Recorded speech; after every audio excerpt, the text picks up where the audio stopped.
Suami minta cerai setelah berhasil merubah sertifikat kekayaan atas namanya.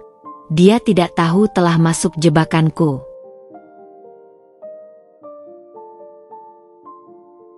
Halo Bunda, selamat datang kembali ya.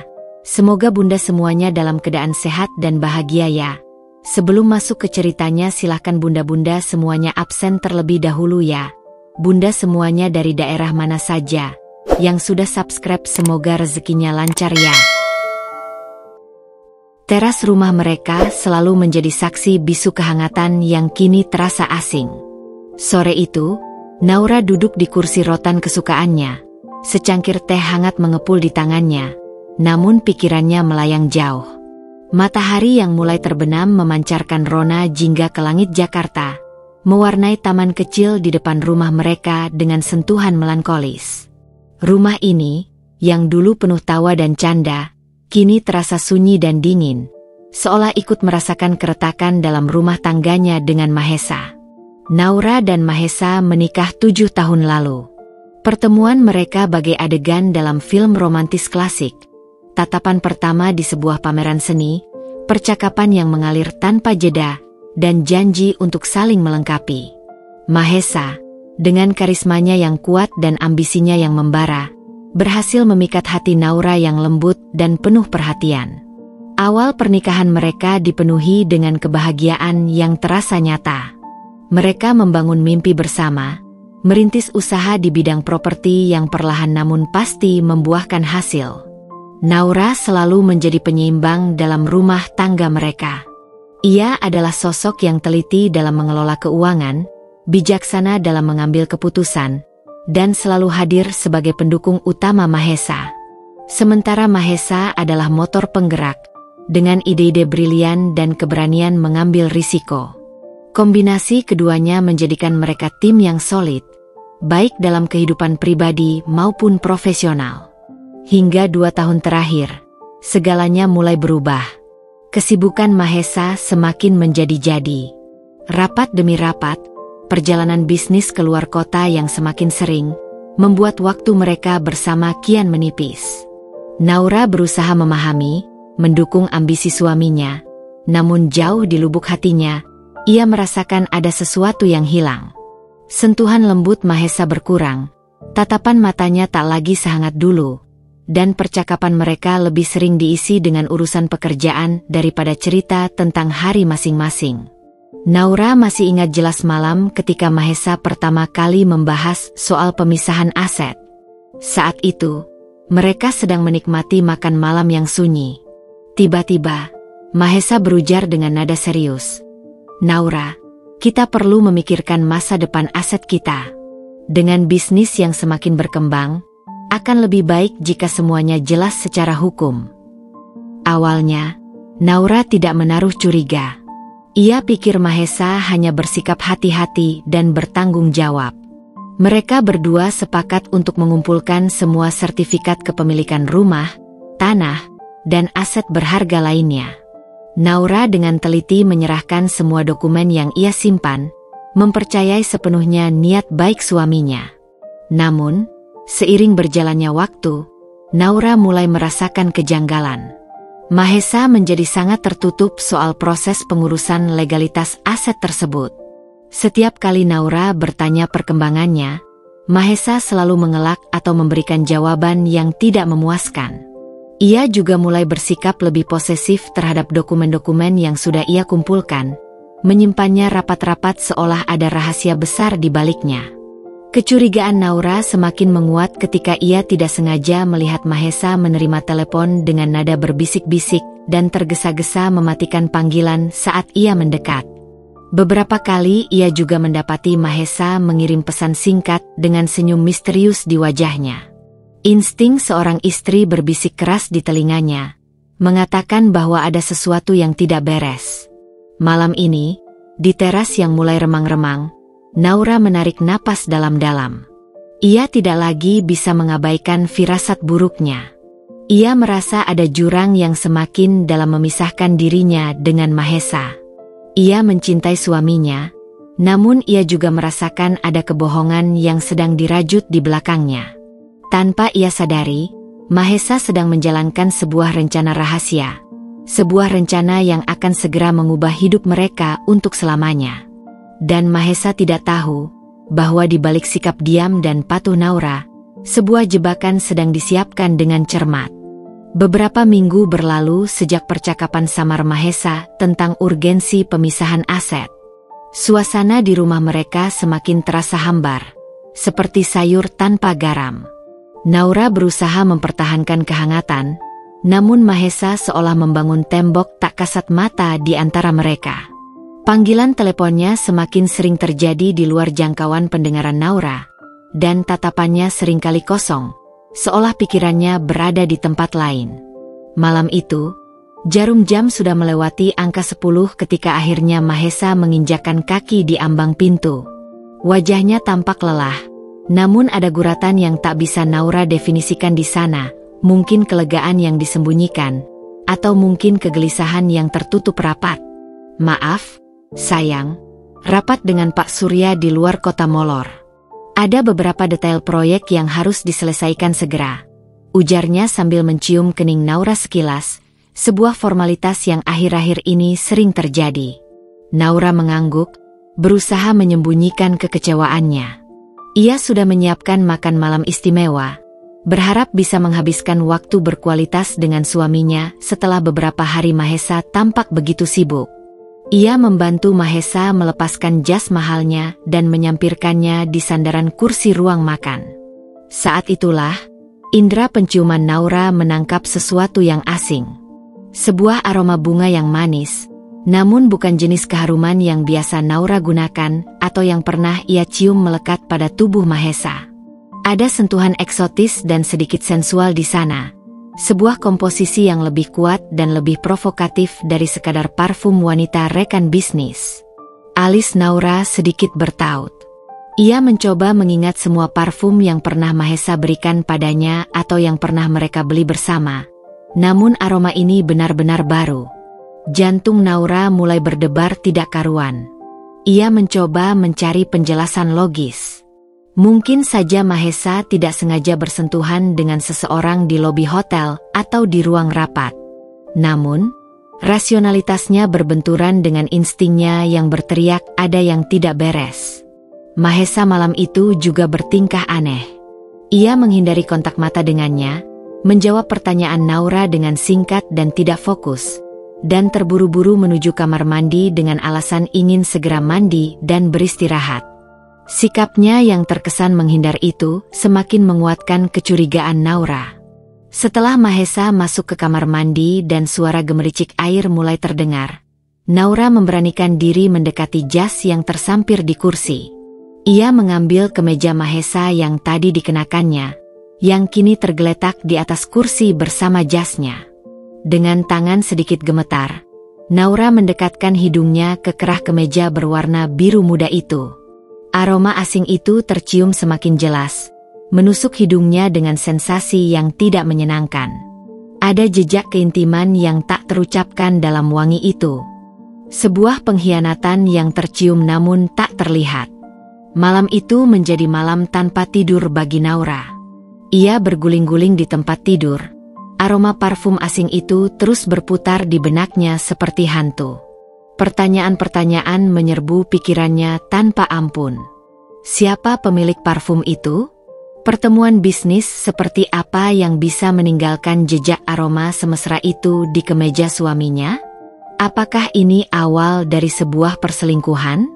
Dan bagaimana mungkin ini semua terhubung dengan rencana Mahesa soal legalitas aset yang terasa semakin mencurigakan? Keesokan harinya, Naura bangun dengan tekad yang membara. Ia tidak bisa lagi berdiam diri dalam ketidakpastian. Ia membutuhkan jawaban, meskipun jawaban itu mungkin akan menghancurkan hatinya. Setelah Mahesa berangkat ke kantor, Naura mulai bergerak dengan hati-hati.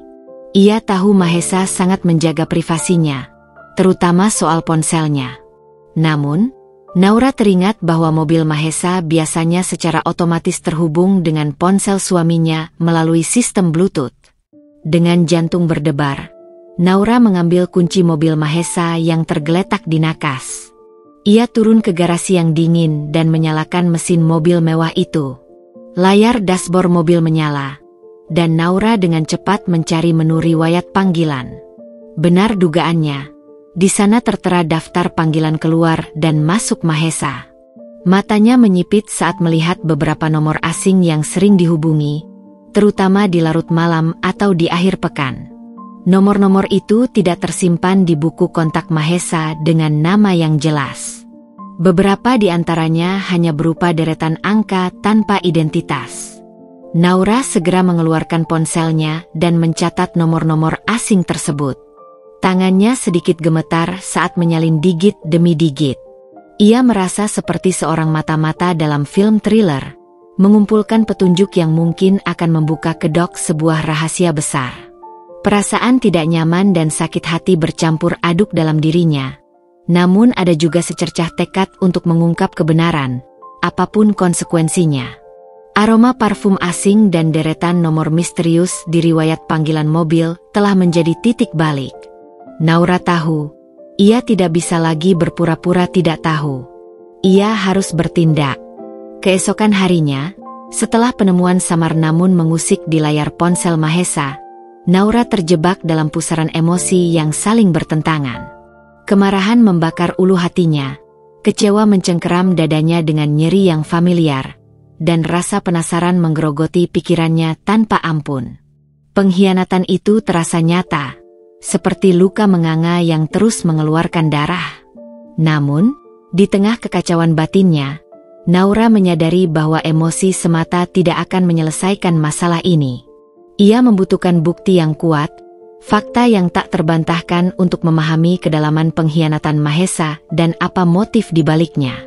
Saat suara gemericik air dari kamar mandi menandakan ritual pagi Mahesa yang khusyuk masih berlangsung, Naura kembali menyelinap ke nakas dan meraih ponsel suaminya.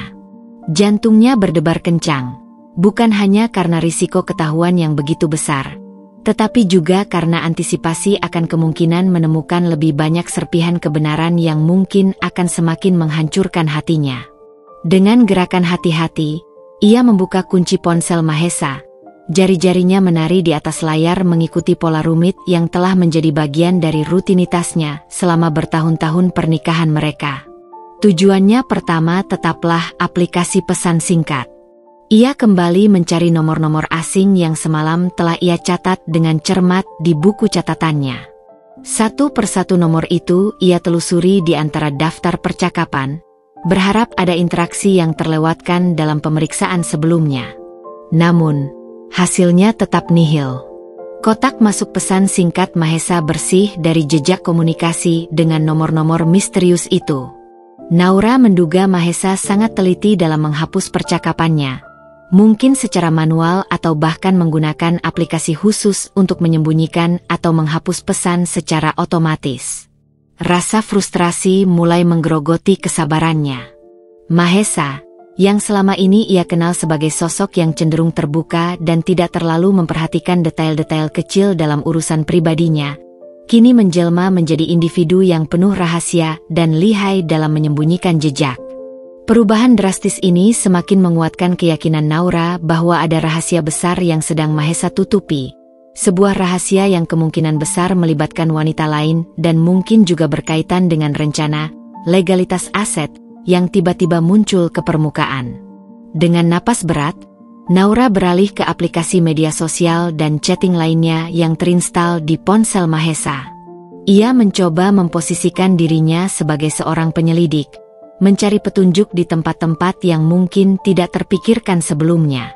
Ia memeriksa daftar teman Mahesa di berbagai platform, meneliti foto profil dan unggahan terakhirnya, bahkan mencoba mencari interaksi mencurigakan di kolom komentar. Ia juga membuka aplikasi pesan langsung, direct message, di setiap platform, berharap menemukan percakapan pribadi yang tersembunyi. Pekerjaan ini terasa melelahkan dan membosankan, seperti menyisir pantai yang luas untuk mencari sebutir pasir yang berbeda. Namun, Naura tidak menyerah. Ia merasa memiliki tanggung jawab moral terhadap dirinya sendiri untuk mengungkap kebenaran, betapapun pahit dan menyakitkannya kebenaran itu nanti. Setelah menghabiskan waktu yang cukup lama menjelajahi berbagai aplikasi tanpa menemukan petunjuk yang signifikan, mata Naura tanpa sengaja tertuju pada sebuah aplikasi chatting dengan ikon berwarna ungu yang tampak asing baginya. Ia ingat samar-samar Mahesa pernah mengunduh aplikasi ini beberapa waktu lalu untuk keperluan proyek kolaborasi dengan pihak eksternal. Namun sepertinya aplikasi itu sudah tidak aktif lagi setelah proyek selesai. Dengan keraguan yang mencengkeram hatinya, Naura memberanikan diri membukanya.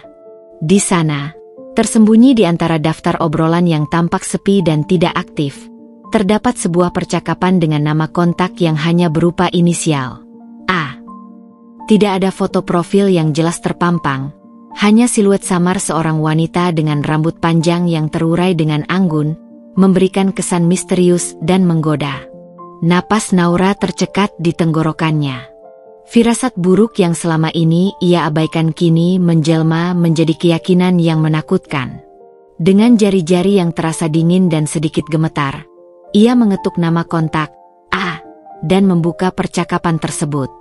Layar ponsel langsung menampilkan serangkaian pesan singkat yang membuat jantung Naura berdebar semakin kencang. Sapaan-sapaan mesra seperti sayang, cintaku, dan malaikatku, berselang-seling dengan emoji ciuman virtual dan simbol hati yang penuh kasih. Ada juga beberapa pesan yang mengatur rencana pertemuan, meskipun tidak secara eksplisit menyebutkan lokasi dan waktu. Namun tersirat adanya hubungan yang intim dan tersembunyi. Salah satu pesan dari Mahesa yang tertanggal beberapa hari sebelumnya, tepat setelah ia beralasan rapat di luar kota, berbunyi, "Tidak sabar untuk segera bertemu denganmu lagi. A. Proyek kecil kita ini sebentar lagi akan membuahkan hasil yang manis." Balasan dari A terdengar ambigu namun penuh makna. "Aku juga sangat merindukanmu, Mahesa. Semua pengorbanan dan kerahasiaan ini pasti akan sepadan dengan apa yang akan kita dapatkan nanti." Naura mengerutkan kening dalam-dalam. Proyek kecil? Pengorbanan? Konteks percakapan ini terasa jauh lebih personal dan penuh intrik daripada sekadar urusan bisnis profesional. Dengan rasa penasaran yang semakin membuncah, Naura terus menggulir layar ke atas, berusaha mencari potongan-potongan informasi yang lebih jelas dan konkret. Ia menemukan beberapa foto yang dikirimkan oleh kontak A. Foto-foto itu menampilkan seorang wanita berparas ayu dengan senyum yang memancarkan kepercayaan diri dan sedikit menggoda. Gaya berpakaiannya selalu modis dan mencerminkan status sosial yang tinggi. Naura memperhatikan setiap detail kecil dalam foto tersebut. Model anting berlian yang berkilauan, merek tas tangan mewah yang disandangnya, bahkan warna cat kuku yang merah menyala. Ia berusaha merekam semua detail visual ini dalam benaknya, berharap suatu saat nanti informasi ini bisa menjadi kunci untuk mengungkap identitas sebenarnya dari wanita misterius berinisial A ini.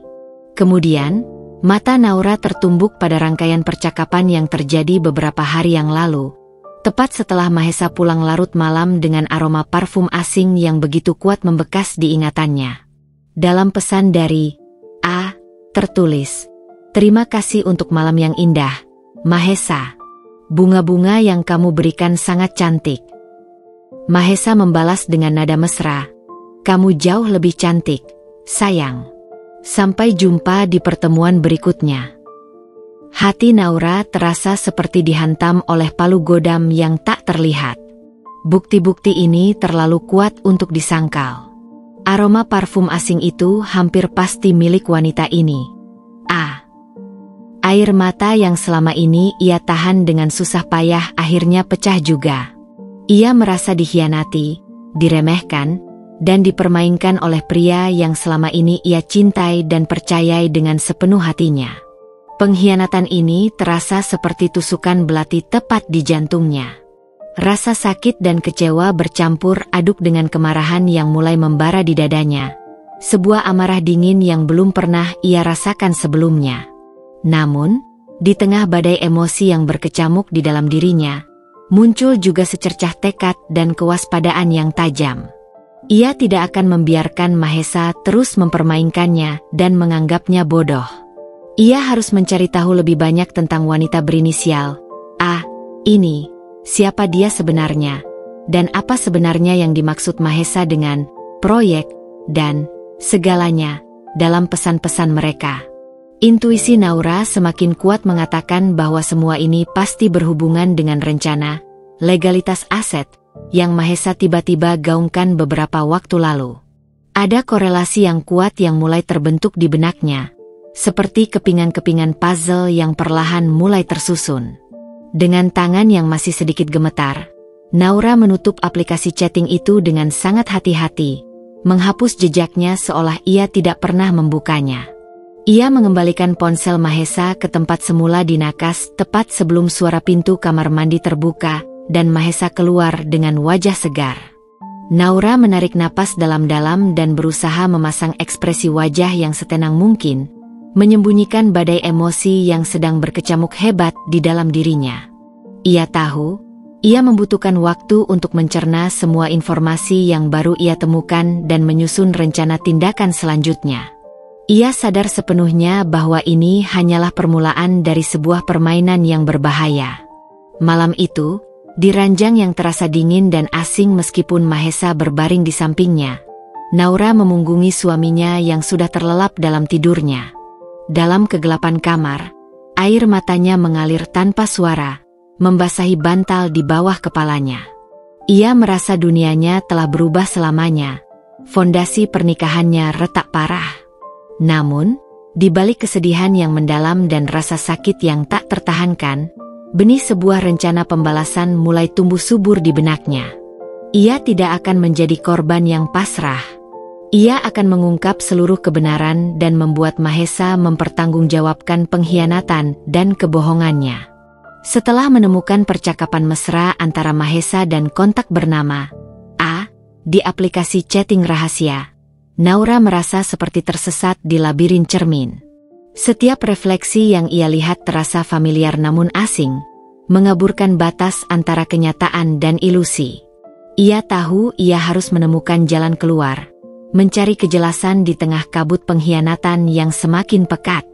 Keesokan harinya, setelah Mahesa berangkat kerja dengan senyum hambar dan ciuman singkat di keningnya, sebuah rutinitas yang kini terasa seperti formalitas belaka, Naura kembali menggenggam ponsel suaminya. Kali ini, ia tidak hanya terpaku pada aplikasi chatting tersembunyi itu. Ia menjelajahi setiap sudut memori digital Mahesa, mencari jejak-jejak lain yang mungkin terlewatkan dalam pemeriksaan sebelumnya. Ia membuka riwayat penjelajahan internet, berharap menemukan petunjuk tentang ketertarikan Mahesa yang mungkin berkaitan dengan wanita lain atau rencana tersembunyinya. Di sana, ia menemukan beberapa kunjungan ke situs-situs berita gosip selebriti dan akun media sosial beberapa influencer. Namun tidak ada nama atau petunjuk yang secara langsung mengarah pada A. Kemudian, Naura beralih ke galeri foto, sebuah ruang digital yang selama ini menyimpan kenangan indah pernikahan mereka. Dengan hati-hati, ia menelusuri setiap album, setiap tanggal, mencari anomali atau foto asing. Di antara ribuan foto keluarga, liburan romantis, dan momen-momen kebersamaan lainnya, ia menemukan sebuah folder tersembunyi yang diberi nama sandi yang tidak mencolok. Dengan jantung berdebar, Naura membukanya. Di dalamnya, tersimpan beberapa foto wanita berinisial A, yang sama persis dengan foto profil samar di aplikasi chatting rahasia itu. Beberapa foto tampak diambil secara diam-diam, mungkin saat Mahesa dan wanita itu sedang bersama, sementara yang lain adalah selfie sang wanita dengan berbagai pose yang menggoda. Saat Naura meneliti setiap foto, ia kembali memperhatikan detail-detail kecil yang mungkin terlewatkan sebelumnya. Perhiasan yang dikenakan wanita itu tampak mewah dan eksklusif. Gaya rambutnya selalu tertata sempurna, dan latar belakang tempat foto itu diambil memberikan sedikit petunjuk tentang gaya hidupnya yang glamor. Di salah satu foto selfie yang diambil di dalam ruangan, Naura melihat sebagian interior sebuah kafe dengan logo yang samar tercetak di sisi cangkir. Kopi yang dipegang wanita itu. Logo itu berbentuk unik, seperti rangkaian bunga yang membentuk inisial. Naura mencoba keras mengingat apakah ia pernah melihat logo itu sebelumnya. Otaknya bekerja keras memutar kembali memori-memori masa lalu. Tiba-tiba, sebuah kilatan ingatan muncul di benaknya. Logo itu sangat mirip dengan logo Serenity Cafe, sebuah kafe butik yang cukup terkenal di kalangan sosialita Jakarta dan terletak di kawasan Senopati. Ia ingat pernah beberapa kali mengunjungi kafe itu beberapa tahun yang lalu bersama seorang teman lamanya, Rina, yang memang memiliki lingkaran pertemanan di kalangan tersebut.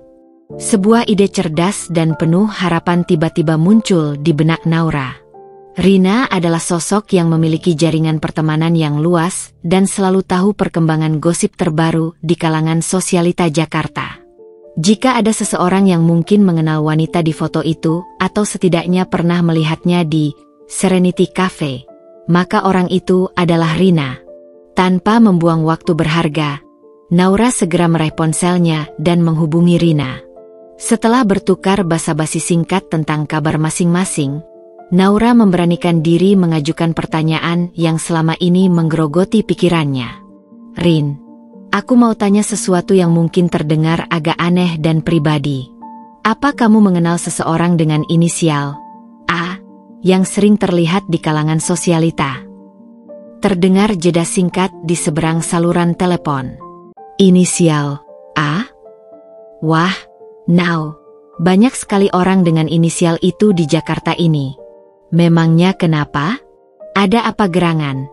Tanya Rina dengan nada sedikit terkejut dan curiga. Naura menarik napas dalam-dalam, mencoba merangkai kata-kata yang tepat. Ia tidak ingin menceritakan seluruh detail pengkhianatan Mahesa pada Rina, setidaknya belum saat ini. Ia hanya membutuhkan sedikit informasi awal. Begini, Rin. Aku tidak sengaja melihat fotonya. Dia berambut panjang. Gaya berpakaiannya sangat modis dan berkelas. Aku ingat samar-samar melihat logo Serenity Cafe di salah satu fotonya. Logo rangkaian bunga membentuk inisial. Terdengar helaan napas Rina di seberang sana, seolah ia sedang berpikir keras. Oh, kalau sering di Serenity Cafe dan logonya seperti rangkaian bunga, sepertinya aku tahu siapa yang kamu maksud. Ada beberapa sosialita dan influencer yang memang sering nongkrong di sana. Coba kamu kirim fotonya ke aku.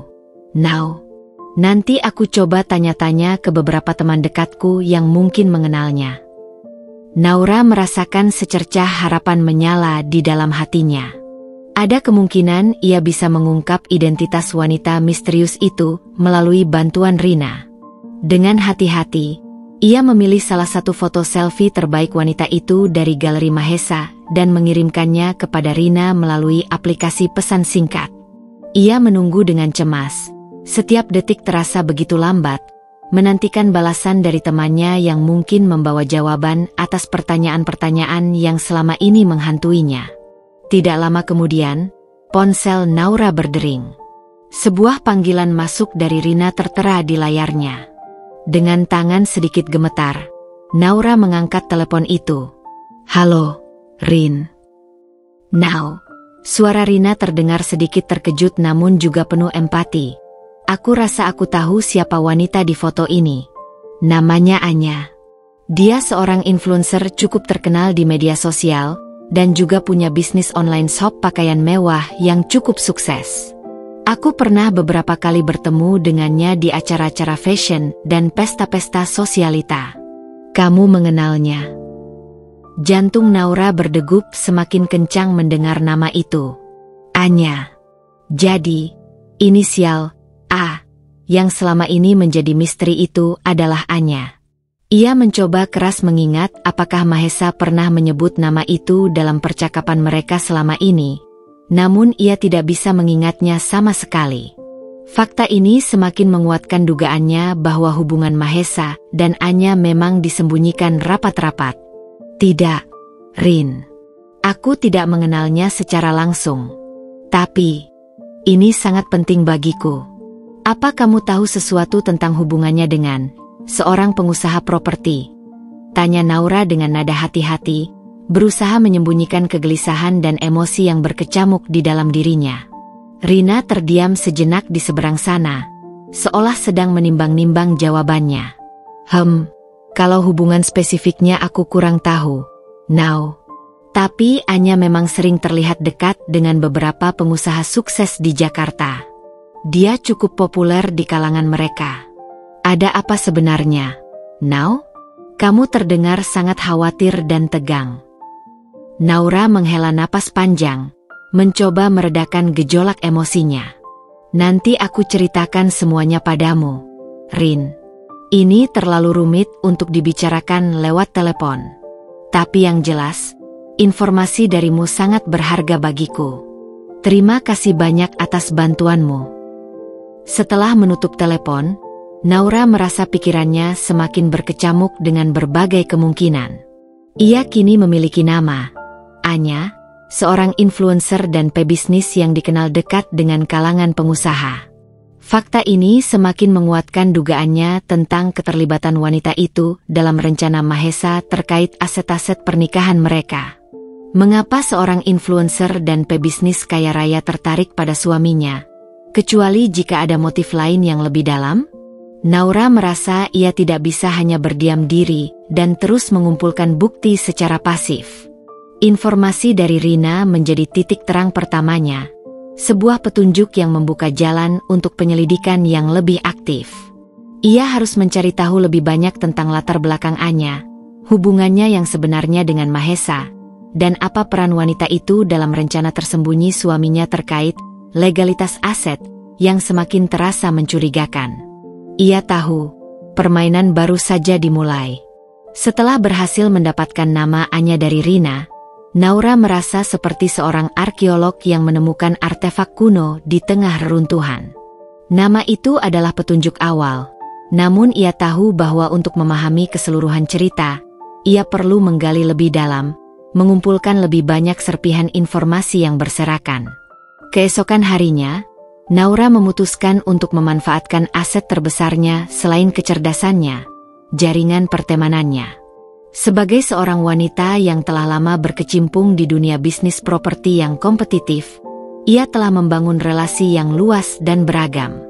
Ia mulai menghubungi beberapa teman dan kenalannya yang mungkin memiliki informasi relevan tentang Anya atau bahkan pernah berinteraksi dengannya dalam lingkaran bisnis atau pergaulan sosialita Jakarta yang penuh intrik. Naura sangat berhati-hati dalam mengajukan pertanyaan. Ia tidak ingin terkesan sedang menyelidiki atau menyebarkan gosip yang belum tentu benar. Ia menggunakan taktik bertanya secara umum, seolah hanya ingin tahu lebih banyak tentang sosok Anya, reputasinya di kalangan bisnis, dan proyek-proyek kolaborasi yang mungkin pernah ia kerjakan. Ia juga menanyakan tentang gaya pergaulannya dan koneksinya dengan para pengusaha sukses di ibu kota.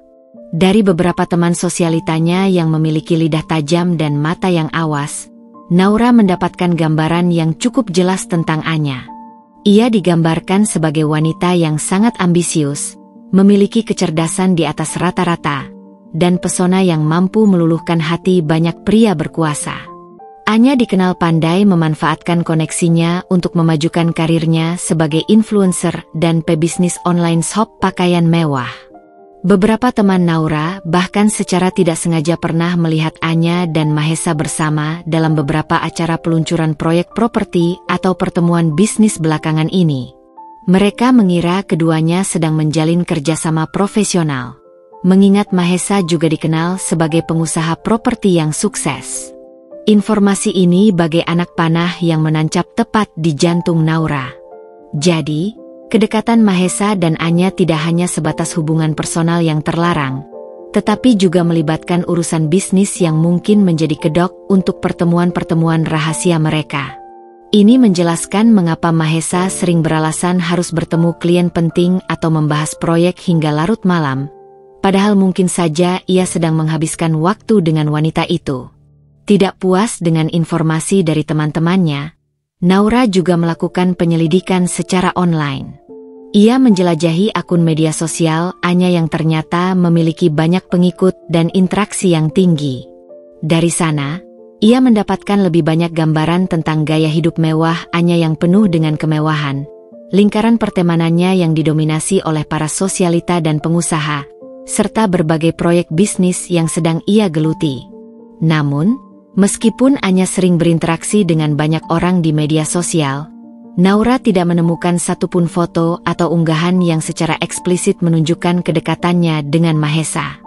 Anya tampaknya sangat menjaga citra publiknya dan berhati-hati dalam mempublikasikan hubungan pribadinya.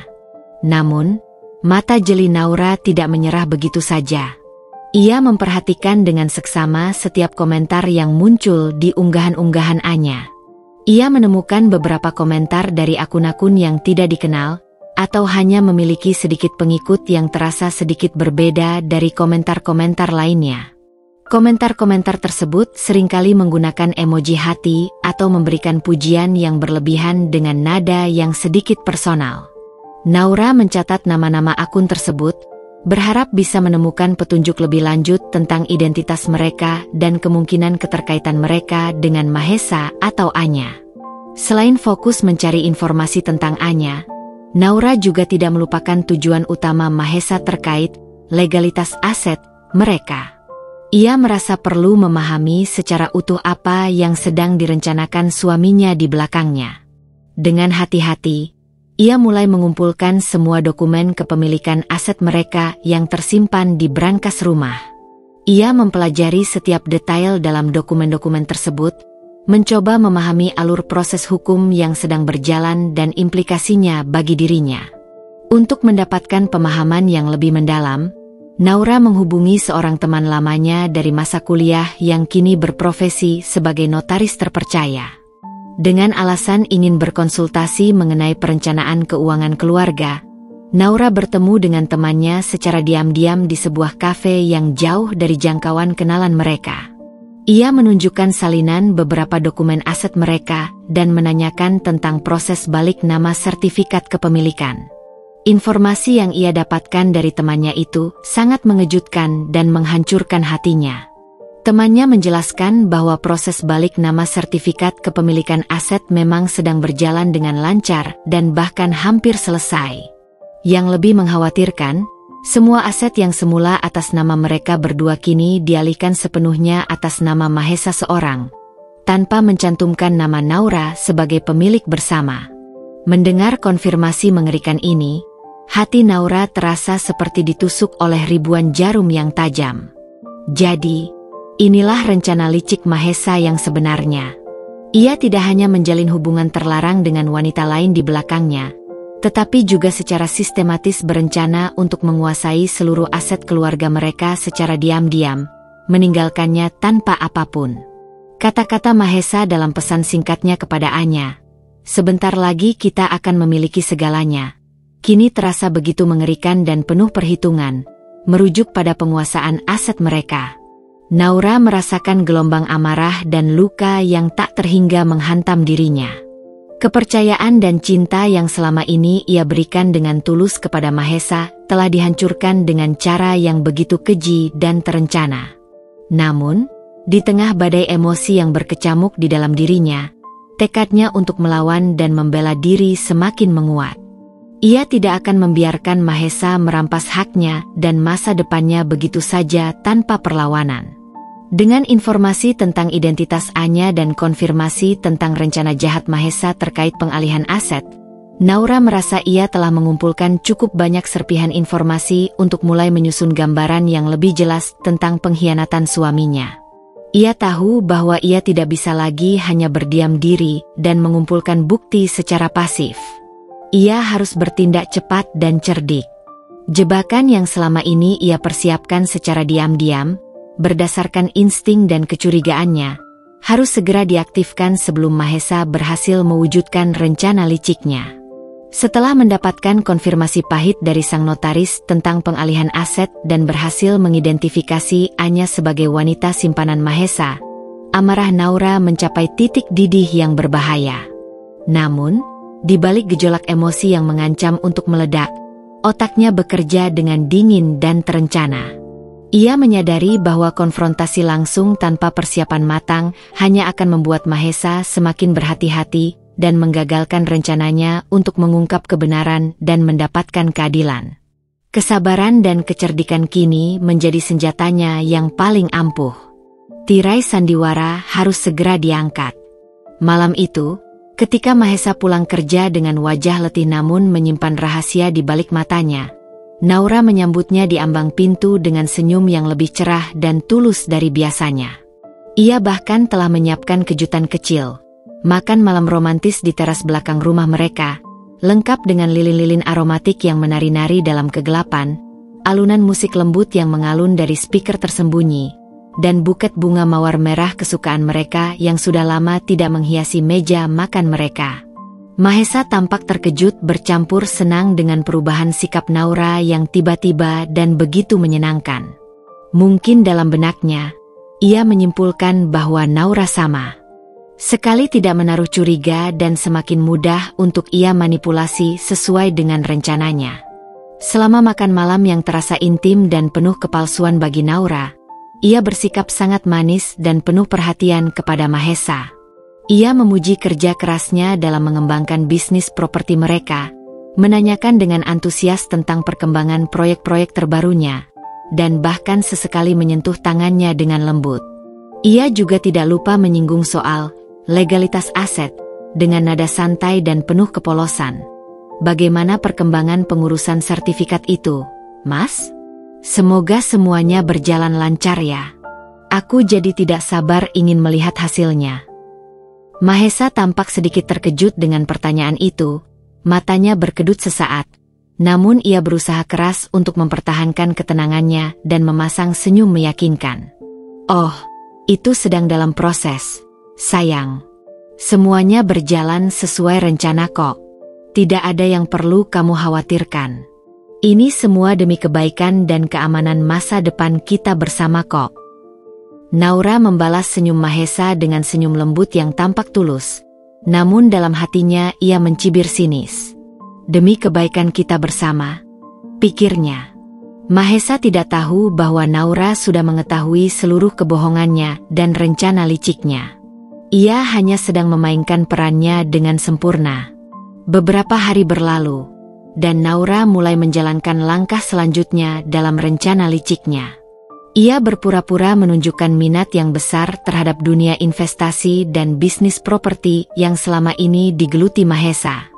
Ia sering bertanya tentang detail proyek-proyeknya yang rumit, meminta penjelasan tentang istilah-istilah bisnis yang sebelumnya terasa asing baginya, dan bahkan sesekali meminta Mahesa untuk mengajaknya bertemu dengan beberapa rekan bisnisnya dengan alasan ingin belajar lebih banyak. Mahesa tampak sangat senang dan bangga dengan perubahan minat Naura yang tiba-tiba.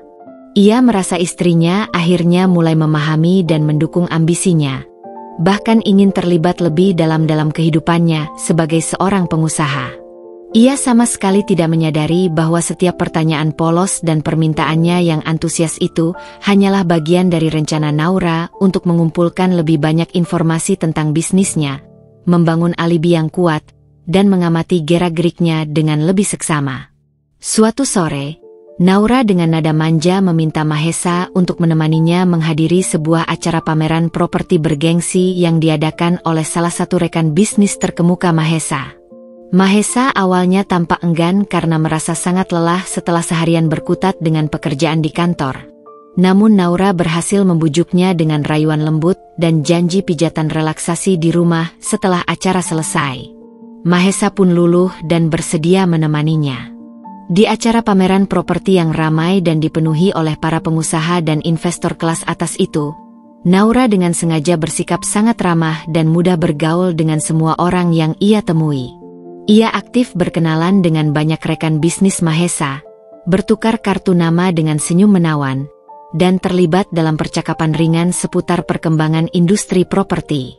Ia juga tidak lupa untuk menanyakan tentang proyek-proyek terbaru yang sedang mereka kerjakan dan potensi investasi menarik di masa depan, menunjukkan ketertarikannya yang baru. Saat Mahesa sedang asyik berbicara dengan seorang rekan bisnisnya di sudut ruangan, mata Naura tanpa sengaja menangkap sosok Anya yang berdiri tidak jauh dari mereka, sedang berbincang akrab dengan seorang wanita lain yang tampak seusianya. Jantung Naura berdebar sedikit lebih cepat, Namun ia berhasil mempertahankan ketenangannya. Ia menarik napas dalam-dalam dan dengan langkah anggun namun penuh perhitungan, ia menghampiri kedua wanita itu. "Selamat sore," sapa Naura dengan senyum ramah yang tampak tulus namun menyimpan bara di dalamnya. Anya dan wanita di sampingnya menoleh dengan ekspresi terkejut yang tidak bisa mereka sembunyikan sepenuhnya. "Selamat sore," jawab Anya dengan nada suara yang sedikit gugup dan terkejut. Ia tampak tidak menyangka akan bertemu dengan istri Mahesa di acara yang sama. "Saya Naura, istrinya Mahesa," kata Naura sambil mengulurkan tangannya dengan anggun kepada Anya. Matanya menatap langsung ke mata Anya, menyelidik setiap ekspresi di wajah wanita itu. Anya menjabat tangan Naura dengan senyum yang dipaksakan dan sedikit kaku. "Oh, Naura. Saya Anya, rekannya Mahesa dalam beberapa proyek properti. Senang sekali bertemu dengan Anda secara langsung, Anya.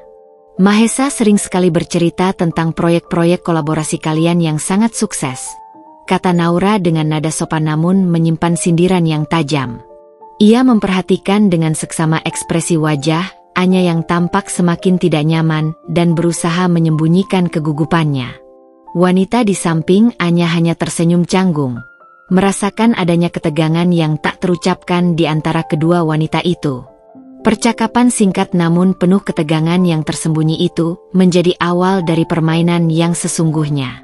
Naura telah menunjukkan kepada Anya bahwa ia mengetahui keberadaannya dan hubungannya dengan Mahesa.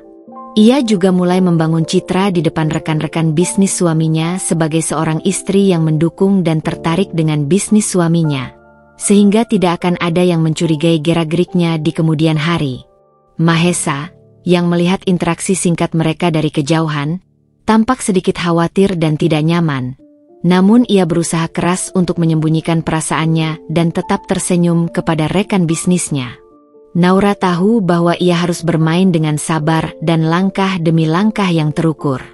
Ia akan terus mengumpulkan informasi dari berbagai sumber, membangun alibi yang kuat untuk setiap tindakannya, dan menunggu saat yang tepat untuk mengungkap seluruh kebenaran pengkhianatan Mahesa dan menjebaknya dalam permainannya sendiri.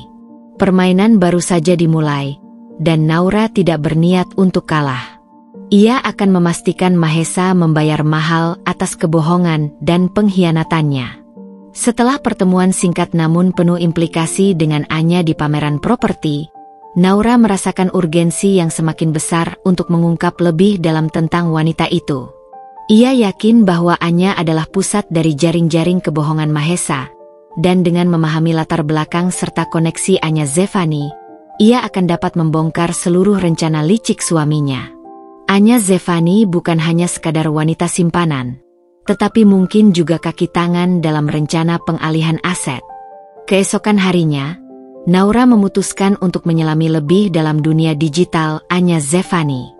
Ia kembali membuka profil media sosial Anya Zevani di berbagai platform, kali ini dengan pendekatan yang lebih analitis dan detail. Ia tidak hanya melihat unggahan terbaru, tetapi juga menelusuri kembali postingan lama, mencari pola interaksi, lokasi yang sering dikunjungi, dan orang-orang yang sering berinteraksi dengannya. Ia juga memperhatikan gaya bahasa dan topik yang sering dibahas Anya Zevani dalam captionnya, mencoba memahami kepribadian dan minat wanita itu. Naura menemukan bahwa Anya Zevani memiliki citra publik yang sangat terjaga. Setiap unggahannya menampilkan kehidupan yang glamor, penuh dengan acara-acara eksklusif, produk-produk mewah, dan kolaborasi dengan merek-merek ternama. Ia memiliki banyak pengikut setia yang terpesona dengan gaya hidupnya. Namun, di balik fasad kesempurnaan itu, Naura merasakan adanya lapisan yang disembunyikan rapat-rapat. Tidak ada satupun unggahan yang secara langsung menyebutkan nama Mahesa atau memberikan indikasi adanya hubungan romantis. Anya Zevani tampaknya sangat pandai memisahkan kehidupan pribadi dan profesionalnya di ranah publik. Namun, ketelitian Naura tidak berhenti di permukaan. Ia kembali memeriksa daftar pengikut dan akun yang diikuti Anya Zevani. Ia mencari nama-nama yang mungkin memiliki kaitan dengan Mahesa atau bisnis properti mereka, meskipun samar. Ia juga mencatat akun-akun yang sering memberikan komentar dengan nada yang lebih personal, atau menggunakan emoji-emoji yang menunjukkan keakraban yang lebih dari sekadar penggemar atau kolega bisnis. Beberapa akun tampak mencurigakan, seperti akun-akun baru dengan sedikit pengikut atau tanpa foto profil yang jelas. Namun, ada juga beberapa akun dengan identitas yang lebih jelas yang menarik perhatian Naura. Salah satu akun yang menarik perhatian Naura adalah milik seorang fotografer lepas dengan nama Pena yang cukup dikenal di kalangan sosialita dan bisnis Jakarta. Naura melihat bahwa fotografer ini seringkali mengabadikan momen-momen penting dalam berbagai acara yang dihadiri Anya Zevani. Dengan sabar, Naura menelusuri galeri foto di akun tersebut. Di salah satu album foto dari sebuah acara peluncuran proyek properti mewah beberapa bulan lalu, mata Naura terpaku pada sebuah foto candid. Di latar belakang foto Anya Zevani yang sedang berpose dengan anggun, ia melihat sosok Mahesa berdiri tidak jauh darinya, sedang berbicara dengan seorang rekan bisnis. Meskipun mereka tidak terlihat berinteraksi secara langsung dalam frame foto itu, keberadaan mereka berdua di acara yang sama bisa menjadi petunjuk penting tentang lingkaran pergaulan mereka yang mungkin saling bersinggungan. Naura menyimpan nama akun fotografer tersebut, berencana untuk menghubunginya nanti dengan harapan ia memiliki lebih banyak foto atau informasi yang mungkin lebih eksplisit. Selain menjelajahi media sosial, Naura juga memanfaatkan mesin pencari untuk mengumpulkan lebih banyak informasi tentang Anya Zevani. Ia mengetikkan nama lengkap Anya Zevani dan mencari berita, artikel wawancara, atau profil bisnis yang mungkin menyebutkan tentang dirinya. Ia menemukan beberapa artikel yang mengulas kesuksesan Anya Zevani sebagai influencer dan pengusaha muda yang cerdas. Namun, lagi-lagi, tidak ada informasi yang secara langsung mengaitkannya dengan Mahesa atau bisnis properti. Anya Zevani tampaknya berhasil menjaga kehidupan pribadinya tetap tertutup dari sorotan media. Kemudian, ingatan Naura kembali pada komentar-komentar mencurigakan yang ia lihat di unggahan Anya Zevani. Ia kembali membuka akun-akun tersebut dan meneliti profil mereka dengan lebih seksama. Beberapa akun terkonfirmasi sebagai akun palsu atau baru dibuat, kemungkinan digunakan oleh haters atau stalker. Namun, ada satu akun dengan nama Saskia yang cukup aktif di media sosial dan memiliki banyak pengikut terverifikasi. Saskia adalah seorang fashion blogger dan selebgram yang cukup dikenal di Jakarta. Naura ingat pernah bertemu dengannya beberapa kali di acara-acara fashion dan peluncuran produk. Ia memutuskan untuk mencoba membangun komunikasi dengan Saskia secara pribadi melalui pesan langsung. Dengan alasan ingin menjalin kolaborasi dalam sebuah proyek endorsement kecil untuk produk kecantikan, Naura mengirimkan pesan singkat yang sopan dan profesional kepada Saskia. Setelah beberapa kali bertukar pesan dan membangun sedikit keakraban virtual, Naura memberanikan diri untuk menanyakan tentang Anya Zevani dengan nada santai dan seolah-olah hanya ingin memperluas jaringan. "Hai Saskia, senang bisa terhubung denganmu. Aku perhatikan kamu cukup sering berinteraksi dengan Anya Zevani di Instagram. Kalian teman dekat ya?" tanya Naura dengan hati-hati, menyembunyikan motif sebenarnya. Saskia menjawab dengan ramah dan antusias. "Hai, nama Naura." "Iya, aku dan Anya Zevani cukup dekat. Kami sering bertemu di berbagai acara dan saling mendukung dalam pekerjaan. Ada apa ya? Kamu tertarik untuk kolaborasi dengannya juga?" Naura menarik napas dalam-dalam, merasa ini adalah kesempatan emas untuk mendapatkan informasi yang ia butuhkan. "Oh, belum kepikiran sampai sana sih. Aku hanya penasaran saja. Aku dengar-dengar Anya Zevani punya koneksi yang bagus di bidang properti. Kebetulan aku sedang ada proyek kecil dan mungkin bisa saling berbagi informasi. Apa kamu tahu dia pernah bekerja sama dengan pengusaha properti tertentu atau mungkin punya kenalan di bidang itu?" Saskia tampak berpikir sejenak sebelum menjawab. Kalau kerja sama bisnis properti secara langsung aku kurang tahu detailnya. Tapi setahuku, Anya Zevani memang dekat dengan beberapa pengusaha sukses di Jakarta, termasuk dari kalangan properti. Kenapa kamu tidak coba tanya langsung ke Anya Zevani saja? Dia orangnya cukup terbuka kok kalau soal bisnis. Meskipun Naura tidak mendapatkan informasi spesifik tentang keterlibatan Anya Zevani dengan Mahesa dalam bisnis properti, ia mendapatkan konfirmasi penting bahwa Anya Zevani memang memiliki koneksi yang kuat dengan kalangan pengusaha di bidang tersebut. Hal ini semakin menguatkan dugaannya bahwa hubungan Anya Zevani dengan Mahesa bukan hanya sekadar perselingkuhan biasa, tetapi mungkin juga melibatkan motif ekonomi dan rencana yang lebih besar terkait aset mereka. Naura mengucapkan terima kasih kepada Saskia atas informasinya dan mengakhiri percakapan dengan janji untuk menjalin kolaborasi di lain waktu. Ia merasa seperti sedang menyusun puzzle yang rumit dan penuh teka-teki. Setiap serpihan informasi yang berhasil ia kumpulkan membantunya melihat gambaran yang lebih jelas, meskipun masih banyak kepingan yang hilang dan misteri yang belum terpecahkan. Ia menyadari bahwa ia tidak bisa terburu-buru dalam bertindak. Ia harus terus mengumpulkan informasi dengan sabar dan hati-hati, menjelajahi setiap sudut dunia Anya Zevani yang mungkin menyimpan lebih banyak rahasia tentang hubungannya yang sebenarnya dengan Mahesa dan rencana tersembunyi mereka yang semakin terasa mengancam. Dengan kepingan-kepingan informasi yang semakin mengarah pada satu kesimpulan. Pahit, Naura merasa amarahnya bergejolak seperti lava di bawah permukaan gunung berapi. Namun, ia berhasil menahan diri, menyadari bahwa tindakan impulsif hanya akan membuyarkan rencana yang telah ia susun dengan susah payah. Ia harus bermain dengan tenang, layaknya seorang pemain catur ulung yang sedang mengatur strategi untuk memenangkan pertandingan. Umpan harus dipasang dengan cermat, diselimuti kepolosan dan ketidaktahuan agar mangsanya tidak curiga.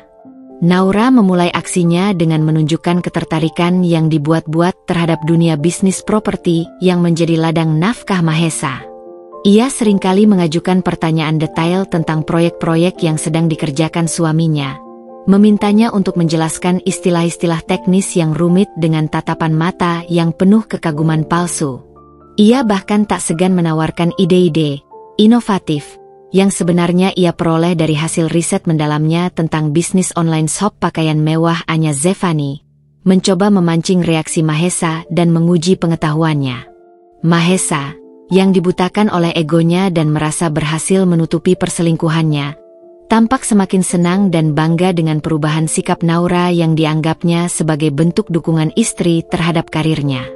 Ia dengan antusias menjelaskan setiap detail yang Naura tanyakan, merasa istrinya mulai memahami dan menghargai kerja kerasnya. Ia sama sekali tidak menyadari bahwa Naura sedang menguji konsistensi ceritanya dan mencari celah sekecil apapun yang bisa ia manfaatkan nanti. Suatu malam, saat mereka sedang menikmati makan malam yang Naura masak dengan penuh kepura-puraan, ia tiba-tiba melontarkan sebuah ide brilian. "Mas," ujarnya dengan nada antusias, "aku punya ide bagus sekali untuk proyek kita yang menyebutkan lokasi proyek properti yang pernah Anya Zevani sebutkan secara implisit di salah satu unggahan media sosialnya.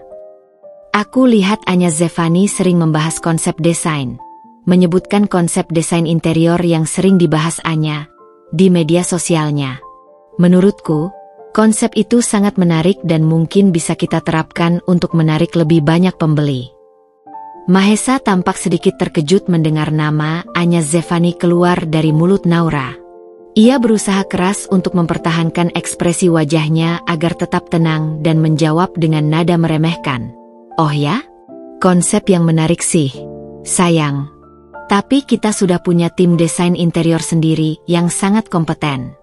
Aku yakin mereka pasti punya ide yang lebih orisinal dan sesuai dengan target pasar kita.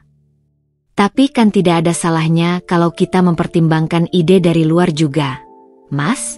Apalagi Anya Zevani kan punya banyak pengikut di media sosial, dan tren yang dia bagikan biasanya cukup akurat dan disukai banyak orang," balas Naura dengan nada polos dan sedikit memaksa.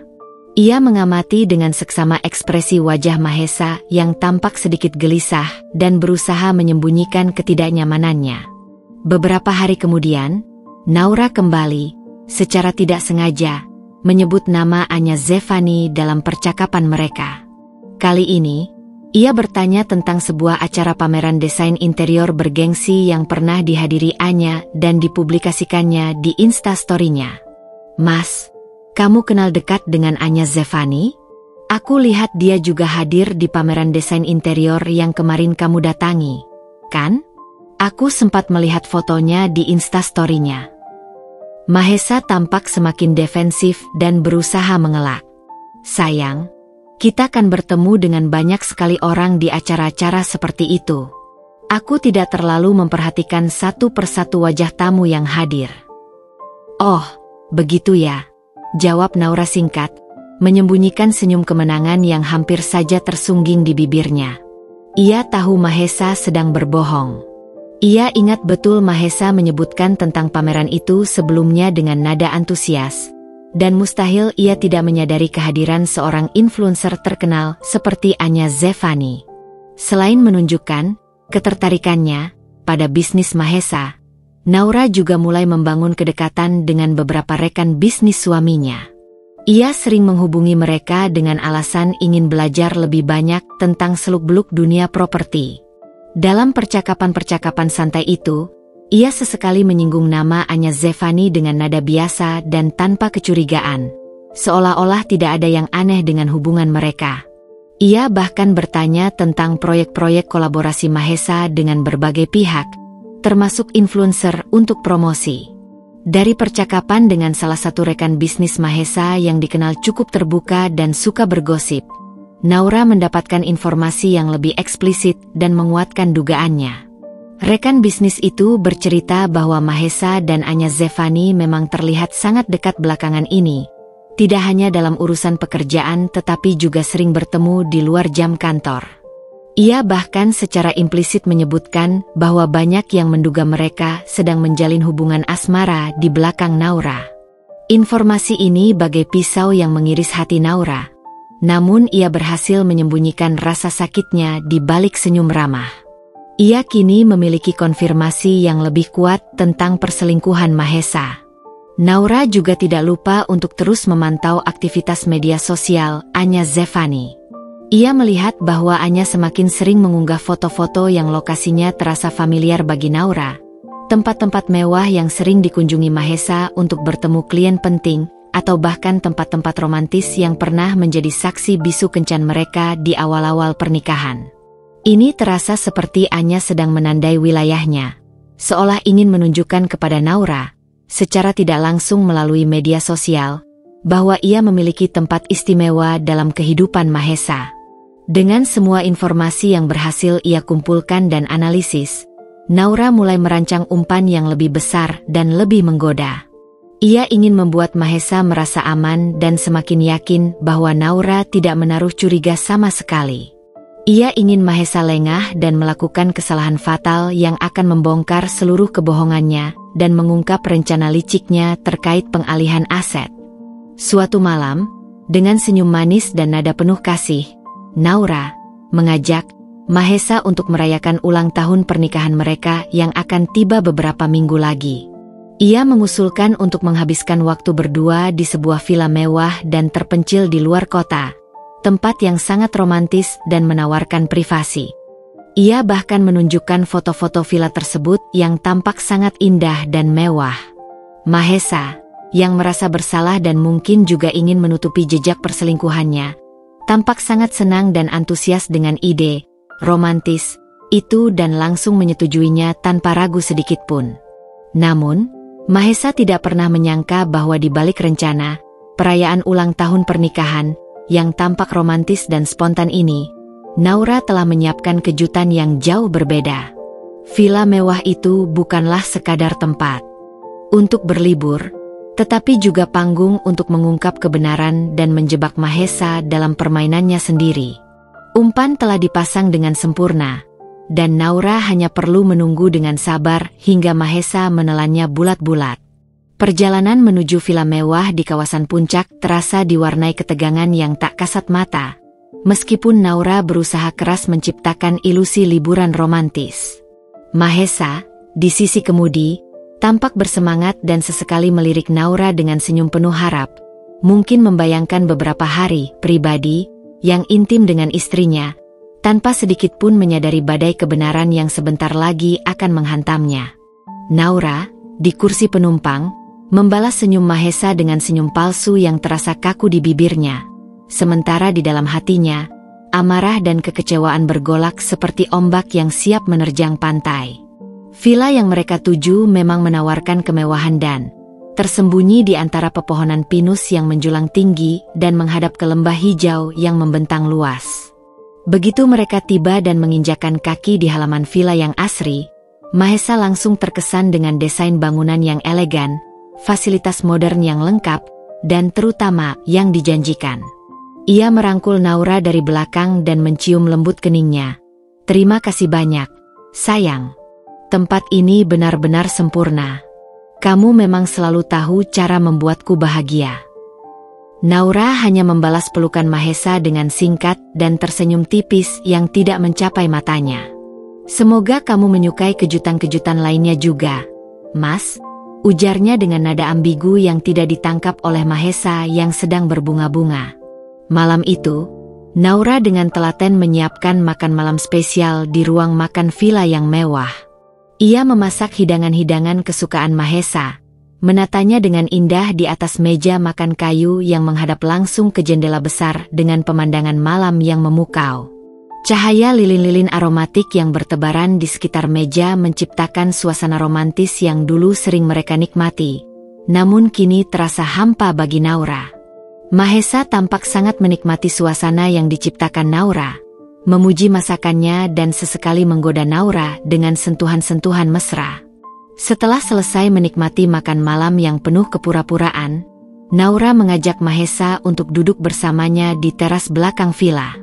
Udara malam terasa sejuk menyentuh kulit, membawa aroma tanah dan pinus yang khas.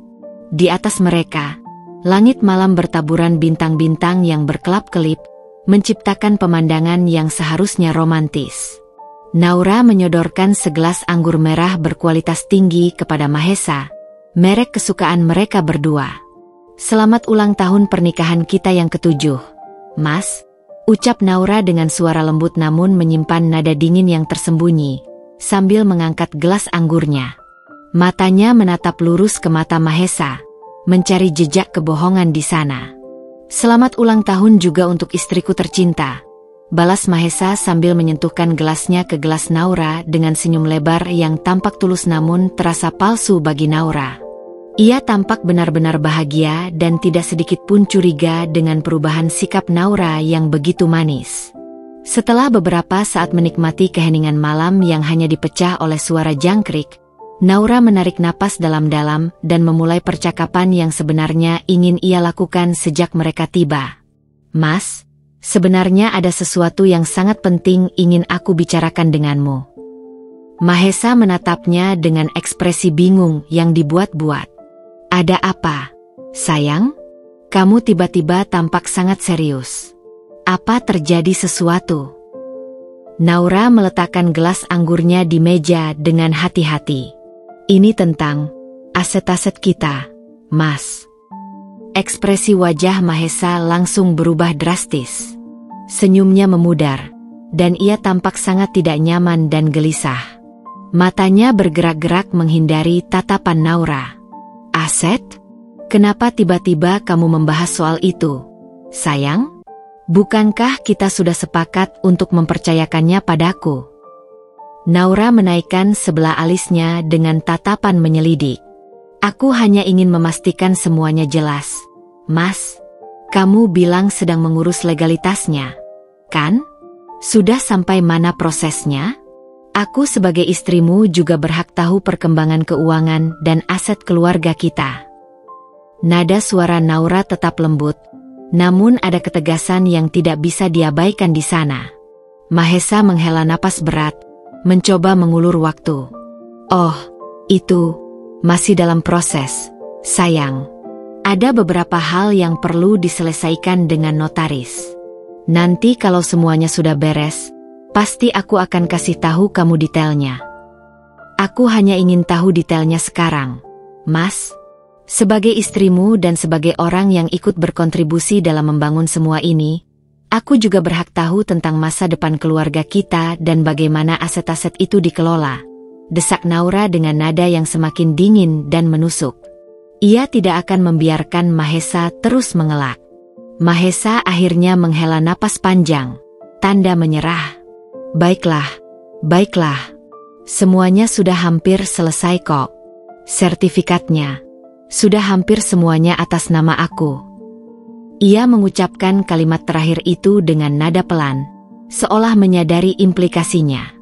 Mendengar pengakuan Mahesa yang akhirnya keluar juga, Naura merasakan amarahnya kembali bergejolak hebat di dalam dirinya. Pengkhianatan itu terasa semakin nyata dan menyakitkan. Namun, ia berhasil mengendalikan emosinya dan memasang senyum sinis yang dingin di bibirnya. Oh, sudah hampir semua atas nama kamu? Kenapa bisa begitu, Mas?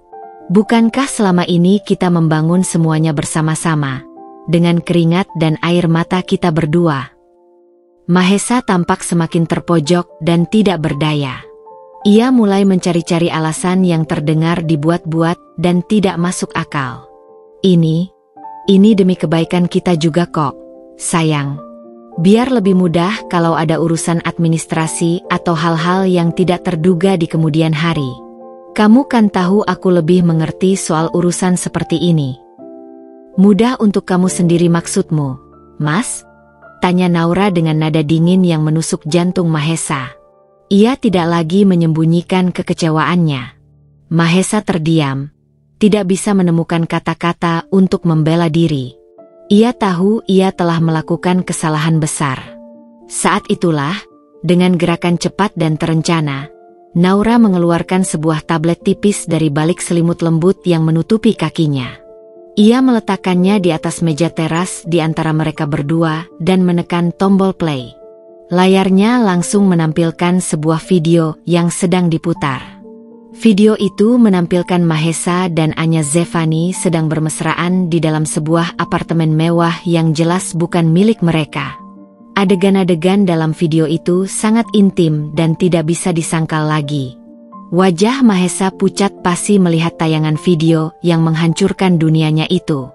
Apa ini? Gagap Mahesa dengan suara tercekat, matanya membelalak penuh ketidakpercayaan dan ketakutan. Ini adalah kejutan, ulang tahun pernikahan yang sebenarnya dariku, Mas, jawab Naura dengan senyum kemenangan yang dingin dan menusuk. Kamu tidak tahu, kan, kalau selama ini aku sudah tahu semuanya? Semua kebohonganmu, semua pengkhianatanmu, dan semua rencana licikmu untuk mengambil semua yang menjadi hakku. Mahesa terdiam membisu, tidak bisa berkata-kata. Ia telah terperangkap dalam jebakan yang Naura rancang dengan begitu cermat. Malam, di villa terpencil yang seharusnya menjadi perayaan cinta mereka, kini berubah menjadi malam perhitungan dan pengungkapan kebenaran yang pahit. Keheningan yang mencekam menyelimuti teras villa setelah video pengkhianatan itu selesai diputar. Mahesa menatap layar tablet dengan wajah pucat pasi, keringat dingin membasahi pelipisnya. Ia tampak seperti seorang pesakitan yang tertangkap basah melakukan kejahatan. Naura menatap Mahesa dengan tatapan dingin dan penuh kekecewaan. Jadi, ini urusan bisnis yang sering membuatmu pulang larut malam, Mas? Ini klien penting yang harus kamu temui di akhir pekan. Mahesa berusaha meraih tangan Naura, namun Naura menarik tangannya dengan kasar. Jangan sentuh aku. Sayang. Ini tidak seperti yang kamu lihat, elak Mahesa dengan suara bergetar. Naura tertawa sinis. Tidak seperti yang aku lihat? Lalu apa ini, Mas? Sandiwara murahan? Atau kamu punya penjelasan lain untuk kemesraanmu dengan wanita itu? Mahesa terdiam, tidak bisa menyangkal bukti yang terpampang jelas di depan matanya. Aku sudah tahu semuanya, Mas. Lanjut Naura dengan suara yang lebih tenang namun menyimpan bara kemarahan yang membakar. Aku tahu tentang Anya Zevani. Aku tahu tentang pertemuan-pertemuan rahasia kalian. Dan yang paling menyakitkan, aku tahu tentang rencana licikmu untuk mengalihkan semua aset kita atas namamu. Mata Mahesa membulat karena terkejut. Bagaimana kamu bisa tahu? Itu tidak penting bagaimana aku tahu. Yang penting adalah aku tahu kebenarannya, jawab Naura tegas. Selama ini aku percaya padamu, Mas. Aku memberikan seluruh hatiku, seluruh hidupku untuk keluarga ini. Tapi apa yang aku dapatkan? Pengkhianatan dan rencana untuk merampas hakku. Air mata mulai mengalir di pipi Naura, namun ia segera menghapusnya dengan kasar. Ia tidak ingin terlihat lemah di depan pria yang telah menghancurkan kepercayaannya. Naura, maafkan aku, lirih Mahesa dengan suara penuh penyesalan. Aku hilaf. Aku tidak bermaksud menyakitimu. Hilaf katamu? Perselingkuhan yang sudah berlangsung lama dan rencana pengalihan aset secara diam-diam kamu sebut hilaf. Naura tertawa hampa. Kamu pikir aku sebodoh itu, Mas? Mahesa mencoba mendekat lagi, namun Naura mundur menjauh. Jangan mendekat. Aku jijik melihatmu. Sayang, aku mohon, beri aku kesempatan untuk menjelaskan semuanya, pinta Mahesa dengan putus asa. Menjelaskan apa lagi, Mas? Semuanya sudah jelas terpampang di depan mata. Kamu telah menghancurkan pernikahan kita, menghancurkan keluarga kita. Tidak ada lagi yang perlu dijelaskan, jawab Naura dengan tegas. Naura kemudian mengambil tablet dan mematikannya. Ia berdiri dan menatap Mahesa dengan tatapan dingin. Jangan khawatir, Mas. Aku tidak akan membuat keributan di sini. Aku akan pergi. Tapi ingat satu hal, ini belum berakhir. Kamu akan menyesali perbuatanmu. Naura berbalik dan berjalan masuk ke dalam villa. Ia mengemasi barang-barangnya dengan cepat dan tanpa emosi. Mahesa hanya bisa terpaku di teras, menyaksikan istrinya pergi meninggalkannya dalam kehancuran. Malam itu, villa mewah yang seharusnya menjadi saksi perayaan cinta mereka, menjadi saksi bisu berakhirnya sebuah pernikahan yang dibangun di atas kebohongan dan pengkhianatan. Naura meninggalkan Mahesa seorang diri dengan penyesalan dan ketakutan akan konsekuensi dari perbuatannya. Meninggalkan villa mewah di tengah malam, Naura merasa seperti terlahir kembali. Beban pengkhianatan yang selama ini menghimpit dadanya terasa sedikit mengendur, digantikan oleh tekad yang membara untuk memperjuangkan haknya. Air mata yang sempat menetes kini mengering, menyisakan keyakinan bahwa ia tidak akan membiarkan Mahesa lolos begitu saja. Naura tidak langsung pulang ke rumah yang kini terasa asing dan penuh kepalsuan. Ia menginap di sebuah hotel butik yang tenang di pusat kota. Malam itu, ia tidak bisa tidur nyenyak. Pikirannya dipenuhi oleh kenangan indah bersama Mahesa yang kini terasa seperti racun, bercampur dengan amarah dan kekecewaan yang mendalam. Namun, di tengah kekacauan emosinya, ia mulai menyusun rencana. Keesokan paginya, Naura menghubungi Rina. Ia menceritakan semua yang terjadi di villa dan pengakuan Mahesa tentang pengalihan aset. Rina terkejut dan marah mendengar cerita Naura. Tanpa ragu, Rina menawarkan dukungannya penuh. Naura, kamu tidak sendiri. Aku akan membantumu sebisa mungkin. Kita tidak akan membiarkan Mahesa merampas hakmu, ujar Rina dengan nada penuh solidaritas. Langkah pertama yang Naura lakukan adalah menghubungi seorang pengacara handal yang direkomendasikan oleh Rina. Pengacara bernama Arya itu dikenal tegas, profesional, dan memiliki rekam jejak yang baik dalam menangani kasus perceraian dan sengketa aset. Dalam pertemuan pertamanya dengan Arya, Naura menceritakan seluruh kronologi kejadian, mulai dari kecurigaannya, penyelidikannya, hingga konfrontasinya dengan Mahesa di villa. Ia menunjukkan bukti-bukti yang telah ia kumpulkan, termasuk video pengkhianatan dan dokumen-dokumen kepemilikan aset yang menunjukkan pengalihan nama. Arya mendengarkan dengan seksama dan mempelajari dokumen-dokumen yang diberikan Naura. Setelah itu, ia menjelaskan langkah-langkah hukum yang bisa diambil Naura. Dengan bukti-bukti yang Anda miliki, kita memiliki posisi yang kuat, Bu Naura. Perselingkuhan adalah alasan yang sah untuk mengajukan gugatan cerai. Terkait pengalihan aset, kita bisa mengajukan pembatalan tindakan hukum tersebut karena dilakukan tanpa persetujuan Anda sebagai pemilik bersama, jelas Arya dengan nada mantap. Mendengar penjelasan Arya, Naura merasa sedikit lega. ada harapan untuk mendapatkan keadilan. Ia memutuskan untuk memberikan kuasa penuh kepada Arya untuk mengurus perceraian dan sengketa asetnya dengan Mahesa. Selain mengurus masalah hukum, Naura juga mulai mempersiapkan dirinya secara finansial. Ia menarik sejumlah dana dari rekening pribadi yang selama ini ia sisihkan. Ia juga menghubungi beberapa rekan bisnisnya untuk menjajaki kemungkinan kerjasama baru. Naura tidak ingin bergantung pada Mahesa lagi. Ia ingin membuktikan bahwa ia bisa mandiri dan sukses dengan usahanya sendiri. Dalam beberapa hari berikutnya, Naura fokus untuk membangun kembali dirinya. Ia mulai berolahraga secara teratur untuk menjaga kesehatan fisik dan mentalnya. Ia juga menghabiskan waktu bersama Rina dan teman-teman terdekatnya yang memberikan dukungan moral yang sangat berarti. Naura menyadari bahwa proses perceraian dan sengketa aset akan menjadi perjalanan yang panjang dan melelahkan. Namun, ia tidak gentar. Ia telah mengumpulkan kekuatan dan tekad untuk menghadapi Mahesa dan Anya. Ia tidak akan membiarkan mereka merusak hidupnya lebih jauh lagi. Dengan bantuan pengacara yang kompeten dan dukungan dari orang-orang terdekat, Naura siap untuk melawan. Ia akan membuktikan bahwa seorang wanita yang dikhianati juga memiliki kekuatan untuk bangkit dan memperjuangkan keadilan. Beberapa minggu setelah meninggalkan villa, surat gugatan cerai dan permohonan pembatalan pengalihan aset resmi dilayangkan pengacara Arya ke alamat Mahesa. Naura menarik napas dalam-dalam saat Arya memberitahunya kabar ini. Inilah langkah awal dalam pertempuran yang sesungguhnya. Reaksi Mahesa tidak butuh waktu lama. Awalnya, ia mencoba menghubungi Naura berkali-kali melalui telepon dan pesan singkat, namun Naura tidak menjawab satupun.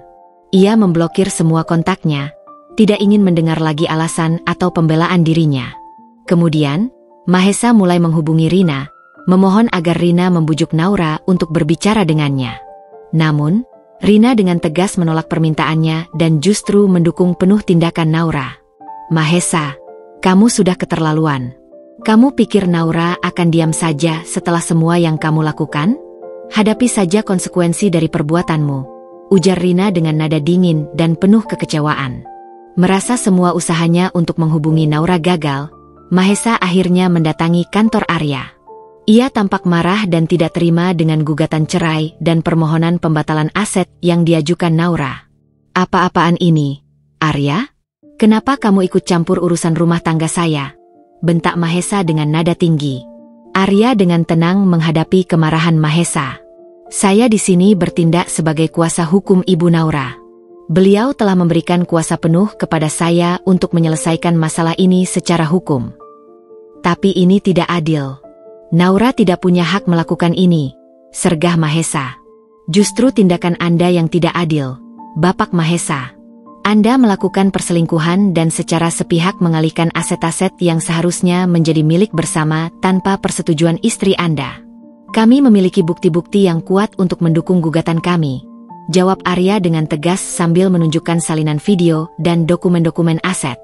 Melihat bukti-bukti yang dimiliki Naura, Mahesa tampak sedikit ciut. Namun, ia masih berusaha membela diri. Video itu hanya kesalahpahaman. Dan soal aset, saya melakukan itu demi kebaikan kami berdua. Kesalahpahaman yang berulang dan pengalihan aset tanpa sepengetahuan pemilik bersama Anda sebut demi kebaikan? Pengadilan yang akan menilai kebenarannya, Bapak Mahesa, balas Arya dengan nada dingin. Mahesa mencoba melunak. Arya, saya mohon. Bisakah kita bicarakan ini secara kekeluargaan? Saya tidak ingin perceraian ini terjadi. Saya masih mencintai Naura. Seharusnya Anda memikirkan itu sebelum melakukan semua ini, Bapak Mahesa. Sekarang, semua keputusan ada di tangan Ibu Naura. Dan saat ini, beliau tidak ingin berbicara dengan Anda, jawab Arya dengan tegas, mengakhiri pertemuan tersebut. Setelah pertemuan dengan Arya, Mahesa tampak frustrasi dan marah. Ia tidak menyangka Naura akan bertindak sejauh ini. Ia mungkin mengira Naura akan tetap diam dan memaafkannya seperti dulu. Namun, kali ini Naura telah berubah. Ia tidak lagi menjadi wanita yang lemah dan mudah diinjak-injak. Mahesa kemudian mencoba berbagai cara lain untuk menghubungi Naura, termasuk melalui teman-teman dan keluarga mereka. Namun, Naura tetap teguh pada keputusannya. Ia tidak ingin lagi berhubungan dengan pria yang telah mengkhianatinya. Sementara itu, proses hukum terus berjalan. Arya dengan sigap mempersiapkan semua berkas dan bukti untuk menghadapi Mahesa di pengadilan. Naura mempercayakan sepenuhnya proses ini kepada Arya dan fokus untuk membangun kembali hidupnya. Ia mulai mencari rumah baru dan mengembangkan bisnisnya. Langkah hukum pertama Naura telah memberikan pukulan telak bagi Mahesa. Ia mulai merasakan konsekuensi dari perbuatannya. Namun, pertempuran yang sesungguhnya baru saja dimulai. Mahesa tidak akan menyerah begitu saja. Ia pasti akan melakukan berbagai cara untuk mempertahankan pernikahannya dan aset-asetnya. Beberapa minggu berlalu dalam ketegangan yang terasa pekat. Surat gugatan cerai dan permohonan pembatalan pengalihan aset yang dilayangkan Naura membuat Mahesa kelimpungan. Ia mencoba segala cara untuk menghubungi Naura, mengirim pesan-pesan penuh penyesalan dan janji perubahan. Namun Naura tetap membungkam diri. Ia hanya berkomunikasi melalui pengacaranya, Arya. Sidang perdana perceraian dan sengketa aset akhirnya digelar. Naura hadir didampingi Arya, tampak tegar namun dengan raut wajah yang menyimpan luka mendalam. Mahesa datang dengan pengacaranya sendiri, seorang pria parubaya dengan reputasi licik dalam menangani kasus-kasus perceraian orang kaya. Suasana ruang sidang terasa dingin dan formal. Hakim ketua membuka persidangan dan membacakan agenda sidang. Pengacara Naura mengajukan gugatan cerai dengan alasan perselingkuhan dan permohonan pembatalan pengalihan aset karena dilakukan tanpa persetujuan istri. Mereka menyerahkan bukti-bukti yang memberatkan Mahesa, termasuk video perselingkuhan dan dokumen pengalihan aset. Pengacara Mahesa tidak tinggal diam. Ia berusaha mematahkan gugatan Naura dengan berbagai argumen. Ia menyebut video perselingkuhan sebagai rekaman yang tidak seharusnya dipublikasikan dan mencoba meragukan keabsahannya. Terkait pengalihan aset, ia berdalih bahwa tindakan Mahesa adalah demi efisiensi pengelolaan aset keluarga dan akan menguntungkan Naura di masa depan. Mahesa sendiri diberi kesempatan untuk berbicara. Dengan nada penuh penyesalan, ia memohon kepada hakim untuk tidak mengabulkan gugatan cerai Naura. Ia mengakui kesalahannya dan berjanji akan berubah menjadi suami yang lebih baik. Ia juga berjanji akan mengembalikan semua aset atas nama bersama. Mendengar permohonan Mahesa, Naura hanya bisa tersenyum sinis. Kata-kata manis itu sudah terlambat. Kepercayaan yang telah ia berikan telah dihancurkan berkeping-keping. Arya dengan tegas membantah semua argumen pengacara Mahesa. Ia menekankan bahwa perselingkuhan adalah pelanggaran berat dalam perkawinan dan pengalihan aset secara sepihak adalah tindakan yang melanggar hukum. Ia meminta hakim untuk mengabulkan gugatan cerai Naura dan membatalkan pengalihan aset. Setelah mendengarkan keterangan dari kedua belah pihak dan mempelajari bukti-bukti yang diajukan, hakim ketua memutuskan untuk menunda sidang dan memberikan kesempatan kepada kedua belah pihak untuk melakukan mediasi. Di luar ruang sidang, Mahesa mencoba mendekati Naura, namun Arya dengan sigap menghalanginya. "Jangan mendekati klien saya, Bapak Mahesa. Semua komunikasi harus melalui pengacara." Mahesa menatap Naura dengan tatapan memelas. "Naura, aku mohon, beri aku kesempatan. Kita bisa bicarakan ini baik-baik." Naura menatap Mahesa dengan tatapan dingin dan tanpa emosi. "Tidak ada lagi yang perlu dibicarakan, Mahesa. Semua sudah jelas di pengadilan." Mediasi yang dilakukan beberapa hari kemudian tidak membuahkan hasil. Naura tetap teguh pada keputusannya untuk bercerai dan menuntut haknya atas aset-aset yang telah dibangun bersama. Mahesa, di sisi lain, masih berusaha mempertahankan pernikahannya dan asetnya. Dengan gagalnya mediasi, pertempuran di pengadilan pun semakin sengit. Kedua belah pihak mempersiapkan diri untuk sidang-sidang berikutnya dengan membawa saksi dan bukti-bukti tambahan untuk memperkuat argumen masing-masing. Naura siap menghadapi segala kemungkinan. Ia tidak akan mundur sampai keadilan berpihak padanya. Sidang lanjutan perceraian dan sengketa aset memasuki babak yang semakin menegangkan. Atmosfer ruang sidang terasa lebih berat dan intens dari sebelumnya. Tatapan dingin Naura bertemu dengan mata Mahesa yang penuh kecemasan, menciptakan jarak emosional yang tak terjembatani. Pengacara kedua belah pihak, Arya yang tenang dan terukur di satu sisi, berhadapan dengan pengacara Mahesa yang berusaha keras mempertahankan narasi yang mulai runtuh. Pengacara Mahesa memulai sidang dengan menghadirkan serangkaian saksi yang berusaha melukiskan citra Mahesa sebagai seorang suami yang bertanggung jawab secara finansial dan seorang pengusaha yang visioner.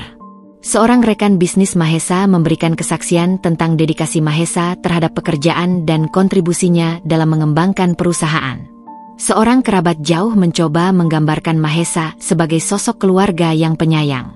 Namun, kesaksian-kesaksian ini terasa dangkal dan tidak menyentuh inti permasalahan, perselingkuhan dan pengalihan aset secara sepihak.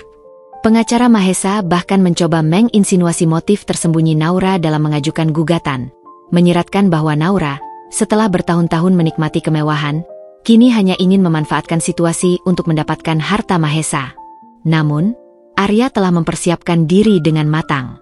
Ia menghadirkan Rina sebagai saksi kunci yang memberikan kesaksian yang jujur dan memberatkan Mahesa. Dengan suara yang jelas dan penuh keyakinan, Rina menceritakan tentang curhatan Naura selama masa-masa sulit, perubahan drastis dalam sikap Mahesa, alasan-alasan mencurigakan Mahesa saat pulang larut malam atau pergi di akhir pekan, hingga akhirnya Naura menemukan bukti tak terbantahkan tentang perselingkuhan Mahesa. Kesaksian Rina tidak hanya menguatkan gugatan cerai Naura, tetapi juga memberikan gambaran yang lebih manusiawi tentang penderitaan yang dialami Naura akibat pengkhianatan suaminya. Pukulan telak bagi Mahesa datang ketika Arya menghadirkan seorang saksi yang sama sekali tidak terduga oleh pihak Mahesa, mantan kepala bagian keuangan di perusahaan Mahesa. Dengan sumpah di atas kitab suci, mantan karyawan tersebut memberikan kesaksian yang secara langsung membongkar kebohongan Mahesa terkait pengalihan aset. Ia mengaku pernah menerima perintah langsung dari Mahesa untuk menyiapkan dan memproses dokumen-dokumen pengalihan kepemilikan aset atas nama Mahesa seorang, tanpa melibatkan atau memberitahu Naura sedikitpun. Ia bahkan menunjukkan beberapa email dan catatan internal yang menguatkan perintah tersebut. Kesaksian ini tidak hanya membuktikan bahwa tindakan Mahesa disengaja, tetapi juga menunjukkan adanya unsur penipuan dan penyalahgunaan kekuasaan dalam rumah tangga. Selain kesaksian yang memberatkan, Arya juga mengajukan serangkaian bukti-bukti pendukung yang semakin memperlemah posisi Mahesa.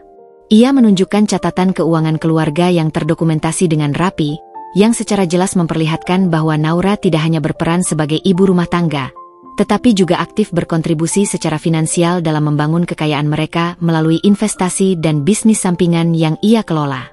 Ia juga mengajukan transkrip percakapan dan tangkapan layar pesan singkat antara Mahesa dan Anya Zevani yang menunjukkan intensitas hubungan mereka jauh melebihi batas profesionalisme rekan bisnis. Pesan-pesan mesra dan janji-janji tidak bisa lagi disangkal sebagai kesalahpahaman. Terpojok dengan saksi-saksi dan bukti-bukti yang semakin tak terbantahkan, pengacara Mahesa mencoba mengubah taktik dengan menyerang karakter Naura.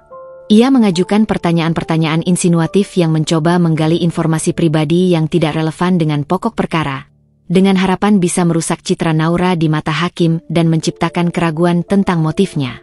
Namun, Arya dengan sigap mengajukan keberatan atas setiap pertanyaan yang dianggap tidak relevan dan cenderung merendahkan martabat kliennya. Hakim ketua pun beberapa kali menegur pengacara Mahesa atas taktik yang tidak etis tersebut. Mahesa sendiri tampak semakin tertekan dan gelisah selama persidangan berlangsung. Ia menyadari bahwa jaring-jaring kebohongannya mulai terurai dan posisinya di hadapan hukum semakin sulit dipertahankan. Ia beberapa kali mencuri pandang ke arah Naura, mencoba mencari setitik harapan atau belas kasihan di matanya. Namun Naura selalu mengalihkan pandangannya dengan tatapan dingin yang menunjukkan bahwa pintu maaf telah tertutup rapat.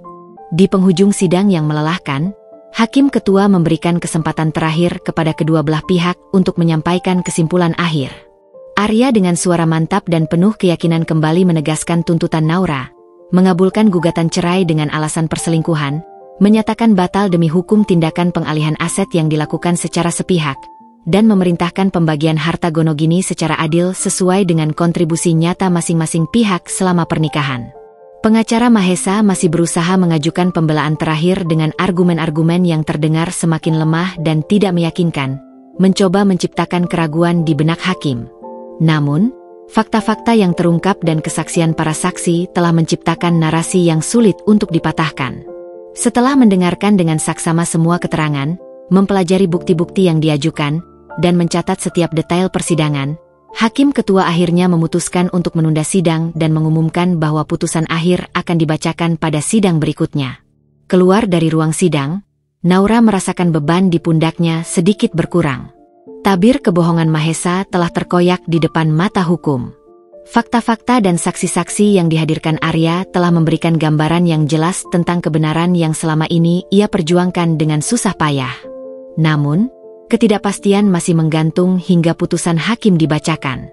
Mahesa, di sisi lain, tampak pucat dan putus asa, menyadari bahwa hari penghakiman atas perbuatannya semakin dekat. Hari pembacaan putusan tiba dengan tegang yang menyelimuti ruang sidang. Naura duduk dengan tenang di samping Arya, berusaha menyembunyikan gejolak di dalam dirinya. Di sisi lain, Mahesa tampak gelisah, sesekali mengusap wajahnya dengan tangan gemetar. Hakim ketua memasuki ruang sidang dengan wajah. Ia membacakan ringkasan kasus dan mempertimbangkan semua bukti serta kesaksian yang telah diajukan selama persidangan. Suara hakim yang tenang namun tegas memenuhi keheningan ruangan. Setelah mempertimbangkan dengan seksama semua fakta dan bukti yang terungkap di persidangan, majelis hakim memutuskan sebagai berikut. Jantung Naura berdebar kencang. Ia menggenggam erat tangan Arya, mencoba mencari kekuatan. Mahesa menundukkan kepalanya, tidak berani menatap ke depan. Mengabulkan gugatan cerai yang diajukan oleh penggugat, Ibu Naura, terhadap tergugat, Bapak Mahesa. Naura menghela napas lega. Air mata haru hampir menetes di pipinya, namun ia berhasil menahannya. Menyatakan batal demi hukum tindakan pengalihan aset-aset yang dilakukan oleh tergugat tanpa persetujuan penggugat. Sebuah senyum tipis terukir di bibir Naura. Keadilan mulai berpihak padanya. Memerintahkan pembagian harta gonogini antara penggugat dan tergugat secara adil, dengan mempertimbangkan kontribusi masing-masing pihak selama masa perkawinan. Hakim ketua kemudian merinci pembagian aset yang harus diterima Naura, yang jumlahnya cukup signifikan dan sesuai dengan kontribusinya selama bertahun-tahun. Mahesa hanya bisa mendengarkan putusan hakim dengan wajah tertunduk dan penuh penyesalan. Setelah hakim mengetuk palu tanda sidang berakhir, Arya menoleh ke arah Naura dengan senyum kemenangan. Selamat, Bu Naura. Keadilan telah ditegakkan. Naura membalas senyum Arya dengan rasa terima kasih yang mendalam. Ia merasa beban berat yang selama ini membebani pundaknya akhirnya terangkat. Mahesa mencoba mendekati Naura, namun Arya kembali menghalanginya. Semua urusan akan diselesaikan melalui jalur hukum, Bapak Mahesa. Mahesa menatap Naura dengan tatapan penuh penyesalan dan putus asa. Naura, maafkan aku. Aku menyesal. Naura menatap Mahesa untuk terakhir kalinya. Tatapannya dingin dan tanpa emosi. Penyesalanmu sudah terlambat, Mahesa. Kamu telah menghancurkan segalanya. Naura berbalik dan berjalan keluar dari ruang sidang, didampingi Arya. Ia meninggalkan Mahesa seorang diri dengan penyesalan dan konsekuensi dari perbuatannya. Di luar gedung pengadilan, Naura menarik napas dalam-dalam. Udara segar terasa begitu melegakan. Babak baru dalam hidupnya telah dimulai. Ia telah berhasil memperjuangkan keadilannya dan mendapatkan kembali haknya. Meskipun luka pengkhianatan masih terasa perih, ia yakin bisa menyembuhkan diri dan membangun kembali hidupnya yang baru. Dengan langkah tegar, Naura melangkah menjauhi gedung pengadilan, meninggalkan masa lalu yang kelam di belakangnya dan menatap masa depan dengan harapan dan kekuatan yang baru. Setelah putusan pengadilan yang memenangkan dirinya, Naura merasakan kebebasan yang selama ini terenggut. Proses perceraian dan sengketa aset memang menguras energi dan emosinya, namun hasil akhirnya memberikan keadilan yang ia dambakan. Kini, ia bisa menatap masa depan dengan lembaran hidup yang baru, tanpa bayang-bayang pengkhianatan Mahesa. Langkah pertama yang Naura lakukan adalah menata kembali kehidupannya secara fisik. Ia pindah ke rumah baru yang lebih kecil namun nyaman dan sesuai dengan kepribadiannya. Ia mendekorasi rumah itu dengan sentuhan feminin dan modern, menciptakan ruang yang benar-benar menjadi miliknya. Secara finansial, Naura juga mulai mandiri. Ia mengembangkan bisnis propertinya dengan semangat baru. Pengalaman pahit yang ia alami justru menjadi motivasi untuk membuktikan bahwa ia bisa sukses tanpa bergantung pada siapapun. Dengan keahlian dan jaringan yang dimilikinya, bisnis Naura perlahan tapi pasti kembali berkembang pesat. Naura juga mulai membuka diri untuk pergaulan yang lebih luas. Ia menghabiskan lebih banyak waktu dengan Rina dan teman-teman terdekatnya, menikmati kebersamaan dan dukungan yang mereka berikan. Ia juga mulai mengikuti berbagai kegiatan sosial dan komunitas yang sesuai dengan minatnya, bertemu dengan orang-orang baru yang memiliki visi dan energi positif. Proses penyembuhan luka batin tentu tidak terjadi dalam semalam. Terkadang, kenangan indah bersama Mahesa masih menghantuinya, terutama di saat-saat sepi. Namun, Naura belajar untuk menerima masa lalu sebagai bagian dari perjalanan hidupnya, tanpa membiarkannya mengendalikan masa depannya. Ia fokus pada saat ini dan membangun hari esok yang lebih baik untuk dirinya sendiri. Naura belajar untuk mencintai dirinya sendiri lebih dalam. Ia memanjakan dirinya dengan hal-hal yang membuatnya bahagia, seperti membaca buku di taman, menikmati pijat relaksasi, atau sekadar berjalan-jalan menikmati keindahan alam. Ia menyadari bahwa kebahagiaan sejati harus berasal dari dalam diri sendiri, bukan dari orang lain. Suatu hari, saat Naura sedang menghadiri sebuah acara amal, ia bertemu dengan seorang pria bernama Adrian. Adrian adalah seorang arsitek sukses yang memiliki visi yang sama dengannya dalam bisnis properti dan memiliki kepedulian yang tinggi terhadap isu-isu sosial. Mereka mulai berbincang dan menemukan banyak kesamaan.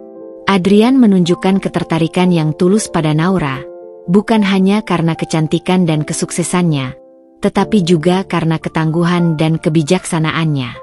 Mereka menghabiskan lebih banyak waktu bersama, berbagi cerita dan impian. Perlahan, benih-benih cinta mulai tumbuh di antara mereka. Naura tidak terburu-buru. Ia belajar dari pengalaman masa lalunya dan lebih berhati-hati dalam membuka hatinya untuk orang lain. Namun, kehadiran Adrian memberikan warna baru dalam hidupnya. Ia merasa dihargai dan dicintai apa adanya. Beberapa tahun berlalu. Naura semakin sukses dalam karirnya dan bahagia dalam hubungan barunya dengan Adrian. Ia telah berhasil membangun kembali hidupnya yang sempat hancur. Ia membuktikan bahwa pengkhianatan bukanlah akhir dari segalanya, melainkan awal dari babak baru yang penuh dengan harapan dan kebahagiaan yang lebih sejati. Naura telah menemukan kekuatannya sendiri dan menciptakan lembaran baru kehidupannya dengan tinta keberanian dan kemandirian.